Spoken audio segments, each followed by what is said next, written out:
Oncology Club for inviting me and giving me the opportunity to speak to in front of you once again.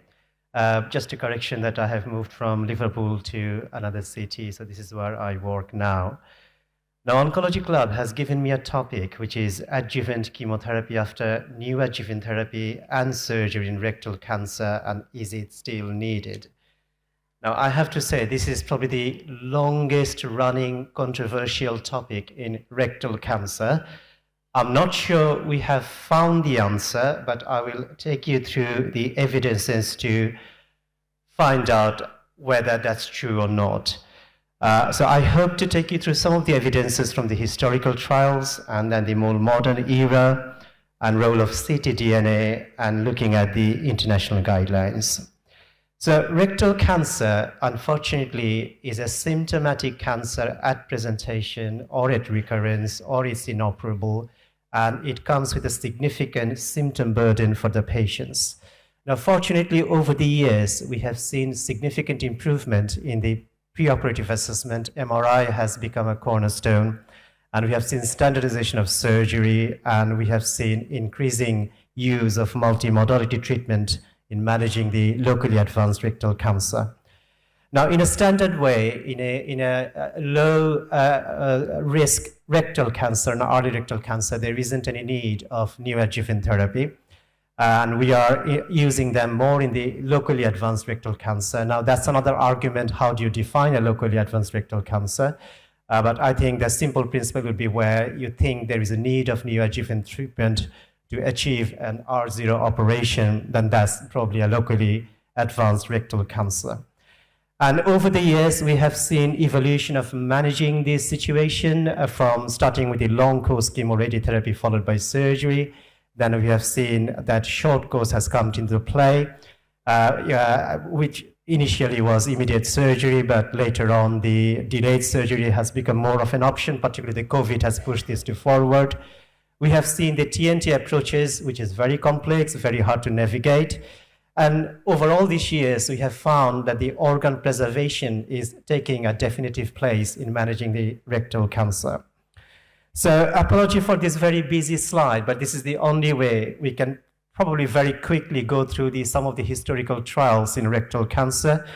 And I will start with the very obvious on the right side, that if you look at those results, that unfortunately, there hasn't been any significant or statistically significant benefit from the adjuvant chemotherapy. That's the kind of very broad kind of a conclusion. But let's just take you through some of the details if time permits. So starting with these trials' duration, the accrual period, you look at some of these trials have run more than a decade. And during that decade, our approach has changed. If you look at the accrual rates, you will see that a lot of trials could not achieve its recruitment and was rather stopped very early. And in the earlier trials, the TME has not been standardized at that point.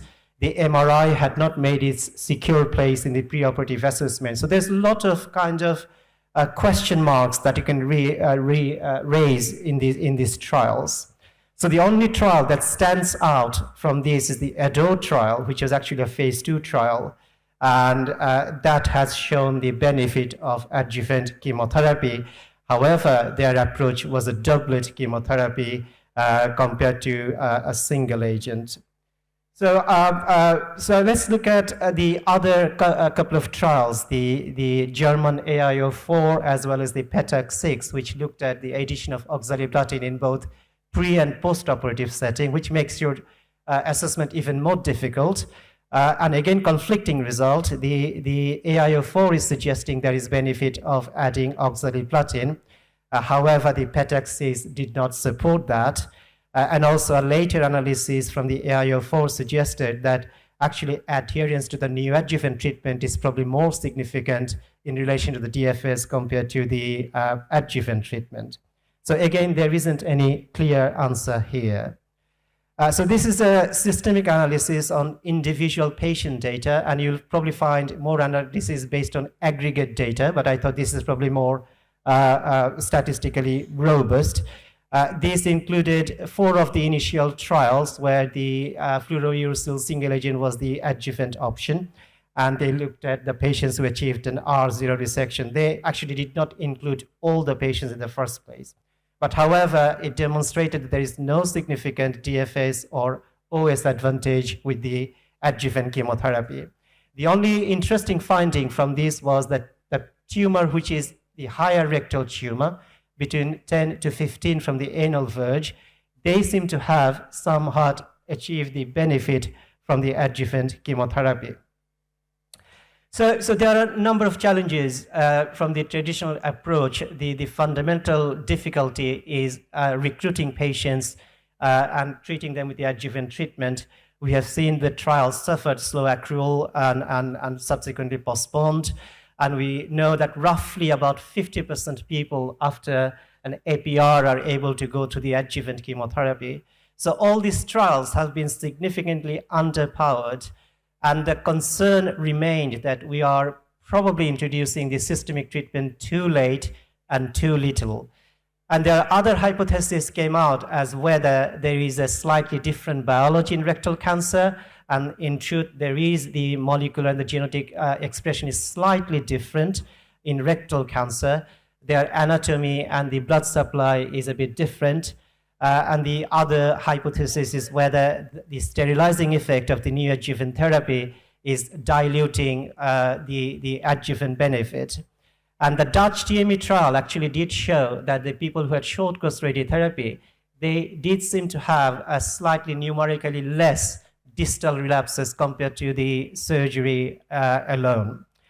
But nevertheless, we know that 25 to 30% rectal cancer patients who have achieved and gone through a curative process, unfortunately, will still recur with distant relapses, and that will be the reason of the death, unfortunately.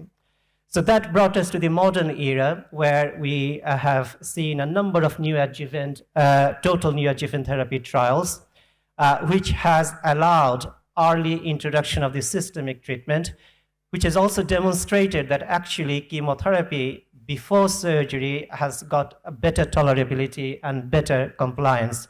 We have seen significantly improvement in the PAT-CR, the disease-free survival, metastasis-free survival.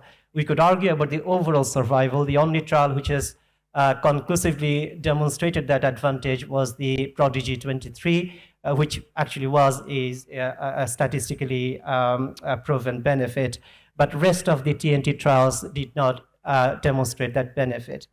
And we have earlier mentioned that the organ preservation has become a more solid concept from the TNT trials.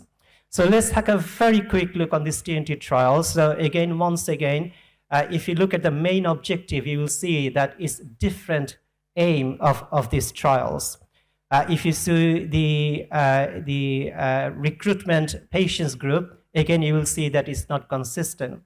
And if I may say that actually the Prodigy type treatment we are using more often in the Rapido type patients, and the Rapido type patients we are more treating with the Prodigy type treatment in reality.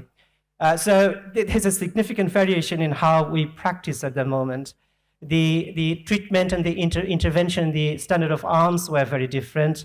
But overall, as I've said, some consistent kind of outcome we have seen, which is the improved PAT-CR rate, the disease-free survival from these TNT trials. So let's look at what the topic of that I'm going to speak is, once again, is the adjuvant chemotherapy part of these TNT trials. So most of these trials did not anticipate, even though there was some provision that the physicians and the clinicians were allowed to use adjuvant treatment, but in most cases they were not mandated except the Prodigy 23. And again, if you look at here, the completed chemotherapy sort of is quite variable within the trials. The Prodigy seem to have done the best, nearly 70% patients had adjuvant chemotherapy. And this is just another set of trials which looked at neoadjuvant chemotherapy versus neoadjuvant chemoradiotherapy. The Prospect is probably the most important one to mention. And the Prospect did have once again, that they recommended adjuvant chemotherapy in both arms. And we have adjuvant chemotherapy in both arms, then it's very difficult to actually understand what was actually the true benefit of adjuvant chemotherapy. And it's worth mentioning the Prodigy 23 once again, because this is the only one which has mandated the adjuvant chemotherapy and proved that there is an overall survival benefit. But you get this benefit, it becomes apparent after many, many years. So the TNT comes with some of the challenges that we have seen on the previous trials, as well as some new. The patient selection is a constant controversy. The regimes, whether induction, which one to be used as an induction, which one as the consolidation, timing of the surgery, how long do we wait when there is near complete response. And one of the criticisms, except the Prodigy 23, is that rest of the TNT trial are probably still need more time to get a longer follow-up data. And in the middle of all of it, we seem to have forgotten the role of adjuvant chemotherapy, because we did not seem to find that answer from here either. And it's important to note that, as we've heard from our previous speaker, that the deficient MMR patients, their management has actually turned significantly different. I remember a couple of years ago, Professor Shadashek, and he asked me whether we should be changing our direction based on some of the earlier trial data, and we certainly seem to have moved on. So no talk is incomplete without sort of talking about the role of ctDNA, and I know that my next speaker is talking about it, so I do not plan to steal the thunder, but it'll be very difficult not to talk about the dynamic rectal trial, which looked at the role of ctDNA in the adjuvant treatment decision. So in this trial, the ctDNA positive patients had 4 months of chemotherapy, and the ctDNA negative patients had de-escalation to either no treatment when it's node negative, but if it's node positive, then it was clinician's discretion. And the primary endpoint was to look at the adjuvant chemotherapy use, and again, and to look at whether this is non-inferior, as all the dynamic trials are. And it seemed to be a curse still following the rectal cancer here as well, that the trial was ceased, unfortunately, prematurely due to COVID-19, and as well as the increasing adoption of the TNT approach. So they managed to recruit roughly over 50% of their actual target, and what they have definitely shown that there is reduced amount of chemotherapy use in the ctDNA-guided ERM. However, it failed to reach the non-inferiority for the recurrence-free survival. Obviously, it was underpowered. They have also claimed that the ctDNA positive patients had seemed to have a fewer the distant relapses, recurrences rather, compared to the historical cohorts. And certainly, once again, the ctDNA has proved its prognostic value, that when it's positive, it is unfortunately indicates a very high risk of recurrence, and when it's negative, it indeed indicates a very low risk of recurrence.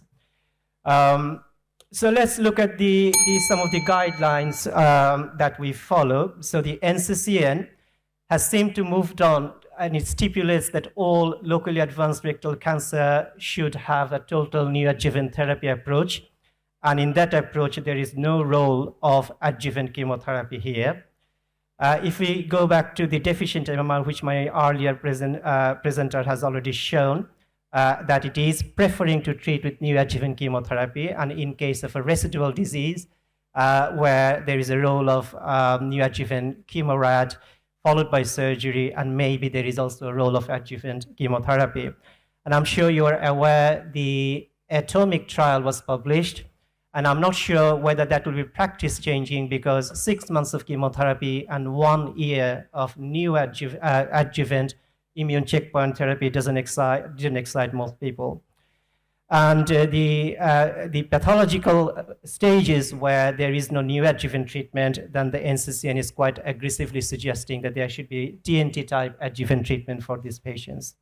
So let's look at ESMO, which we follow more in UK. Again, once again, apology for this busy slide, but it is again suggesting that we should consider a fluoropyrimidine-based chemotherapy with or without oxaliplatin for upper third tumor. For the lower third, if they had surgery alone, then we should consider adjuvant chemotherapy. And it may be considered if the patient had neoadjuvant radiotherapy. And for the lower and middle third, there is again a similar kind of thing. It is particularly suggested that TNT generally do not need adjuvant chemotherapy, and the ctDNA status has not reached its maturity to guide us this decision. So these guidelines are not concordant with the evidences that we have seen, and that leaves clinicians as well as the patients in a very difficult situation, because we have to discuss and very clearly say that I cannot quote you an absolute frank benefit of the chemotherapy. Do you want it or not? And if the patient is willing, then yes, we can go ahead. But I always at a very low threshold to stop adjuvant chemotherapy in these scenarios. And that's my only and final message for you. Thank you very much for listening. Really appreciate it.